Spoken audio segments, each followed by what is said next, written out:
కాంగ్రెస్ ప్రభుత్వంలో చెక్ డ్యాంల కూల్చివేత నిత్య కృత్యమైందన్నారు మాజీ మంత్రి హరీష్ రావు. ఈ బ్లాస్టింగ్లు చూస్తుంటే ఆనాడు మేడిగడ్డను కూడా జిలాస్టిక్ స్టిక్స్ పెట్టి పేల్చారా అనే అనుమానం కలుగుతుందన్నారు హరీష్ రావు. కరీంనగర్ జిల్లా జమ్మికుంట మండలం తనుగుల దగ్గర కూల్చివేతకు గురైన చెక్ డ్యాంను పరిశీలించారు హరీష్ రావు. ఇసుక తీయడానికి అడ్డంకి లేకుండా ఇసుక మాఫియానే చెక్ డ్యాంను పేల్చేసి ఉంటుందని అనుమానం వ్యక్తం చేశారు. హైదరాబాద్లో హైడ్రా పేరుతో ఇల్లు గ్రామాల్లో చెక్ డ్యాంలను కూల్చేస్తున్నారని ఆగ్రహం వ్యక్తం చేశారు హరీష్ రావు. జమ్మికుంట మరియు ఓదెల రెండు మండలాల మధ్య మానేరు నదిపై నిర్మించినటువంటి చెక్ డ్యాము ఈరోజు ఇసుక మాఫియా ఆధ్వర్యంలో 24 కోట్ల రూపాయల చెక్ డ్యాంను పేల్చివేయడం జరిగింది. ముఖ్యంగా కాంగ్రెస్ హయాంలో చెరువులను పేల్చివేత, చెక్ డ్యాంల పేల్చివేత నిత్యకృత్యం అయిపోయింది. ఇవాళ వేల కొద్ది ట్రాక్టర్లు, లారీలు అక్రమంగా నడిపిస్తూ ఇవాళ దోపిడీకి పాల్పడతా ఉన్నారు.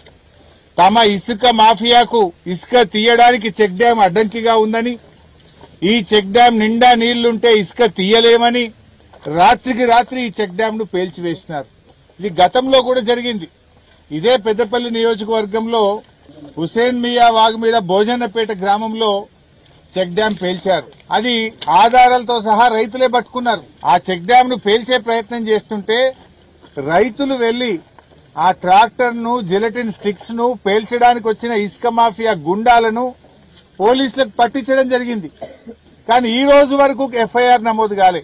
ఆనాడు మేము పేల్చే ప్రయత్నం చేసినా, రెడ్ హ్యాండెడ్ గా దొరికినా మా మీద కేసు కాలేదు, మమ్మల్ని కాంగ్రెస్ ప్రభుత్వం కాపాడుతుందని చెప్పి ఇవాళ వాళ్ళు రెచ్చిపోతున్న పరిస్థితి ఉన్నది. ఇవాళ ఈ చెక్ డ్యాం పేలి 3 రోజులైంది, ఇప్పటి వరకు ఏ చర్య లేదు.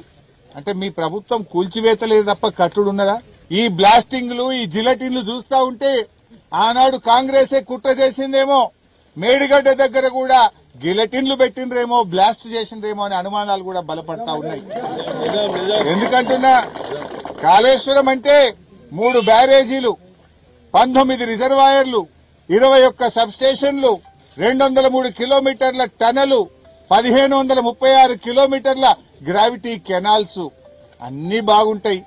గాడ ఒక్క మేడిగడ్డలో, ఒక్క 7వ బ్లాక్ లో 2 పిల్లర్లు మాత్రమే ఎందుకు కుంగాయి అని ఇలా అనుమానం వ్యక్తపరుస్తా ఉన్నారు.